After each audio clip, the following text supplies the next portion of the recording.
All right, 1.1, real numbers. Now, the real number system can be broken down into two categories.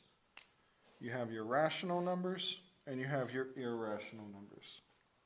All right, rational numbers are numbers like fractions, terminating decimals, which means decimals that end, like 0.3, 0.025, or they're decimals that repeat. All right, like 0.333 repeating. That is rational because that is also 1/3. So repeating decimals and terminating decimals. And also numbers like -3.125. You can also have a whole number combined with a decimal to give you a decimal number like that. All right. Now, a smaller group inside the rational number system are the integers. It's a G. Okay, the integers.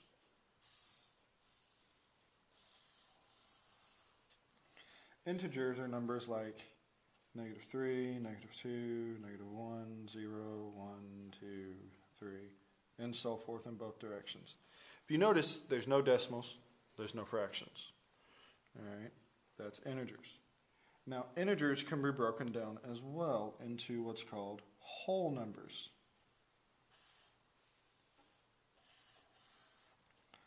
Whole numbers start with 0 and count to positive infinity. So whole numbers do not include negative numbers, whereas integers do.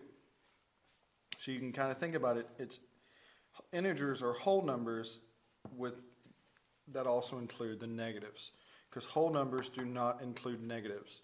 Think of whole numbers as like, you can think of it as money. You can't have negative money. Well, you can be in debt, but you can either have no money, $1, $2, or $3 on your person at any given time.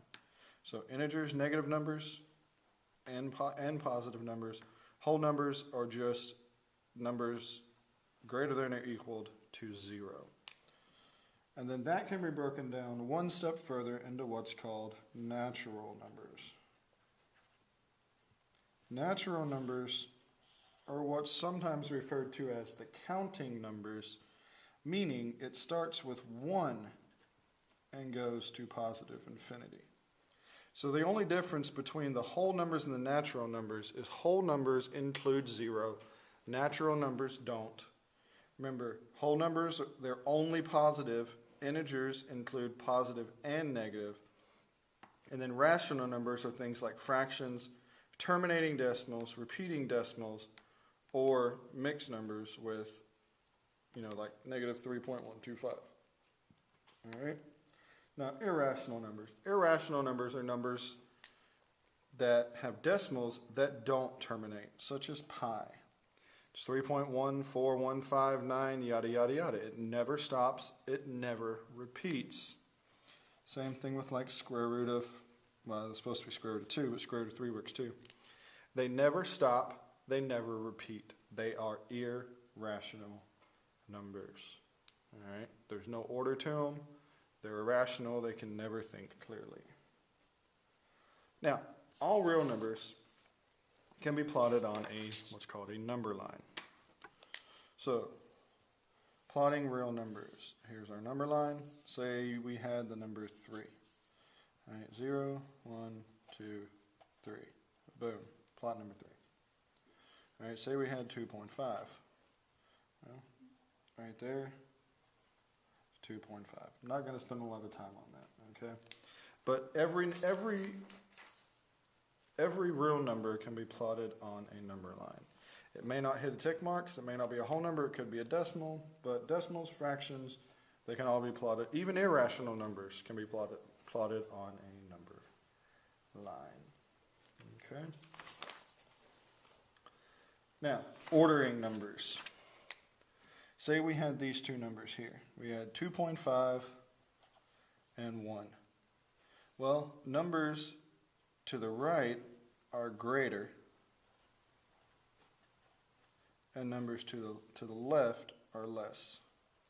So for instance, if I said 2.5 is what to 1, Well, since 2.5 is further to the right than 1, we know that 2.5 is greater than 1. Okay, is greater than.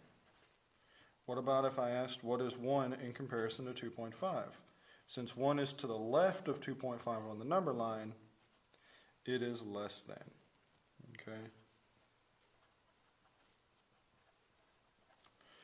And again, I'm not going to spend that much time on that.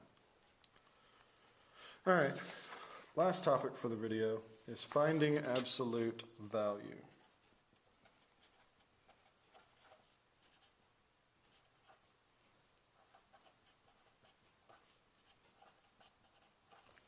All right, so let's look at the absolute value of negative 10.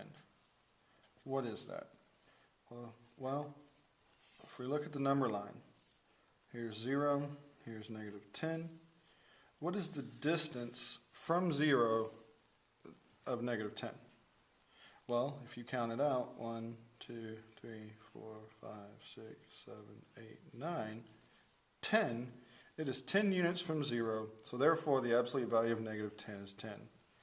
Just think of absolute value as the distance from 0 on a number line. And you'll get absolute value right every time. Remember, absolute value, and they are always positive numbers. All right, so like absolute value of negative 9 is 9. Absolute value of 7 is 7. All right, but just think of absolute value as the distance from 0. And you'll get it right every time. All right, so that's it for this video. Make sure you understand the concepts and come to class tomorrow ready to work some problems. See you tomorrow.